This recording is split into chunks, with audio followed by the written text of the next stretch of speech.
Здрасти. Здравей. Ти редовно идваш в Стара Загора. Хареса ли ти маршрута днес? Хареса ми много. Като цяло, какво ти харесва в него? Цяло навсякъде е тараемо, пътищата са хубави, маркировката е добра, няма много страни качвания и спускания.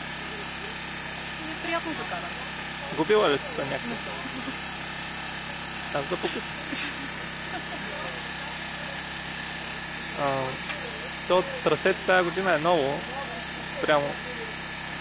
спрямо предишни години, като си идвала. Миналата година не съм карала, тук на Хижа Мавлей карах. Те са приблизително едното трасе. Там само дето в началото е само качване, докато тук има качване и спускане, но е приятно. И преди ти е харесало и сега. Ще да те питам дали преди повече или сега повече. Сега повече ме харесва. Ага. Преди имаше едно спускане. За мен е страх да спускам. И аз разбирам. Добре, благодаря.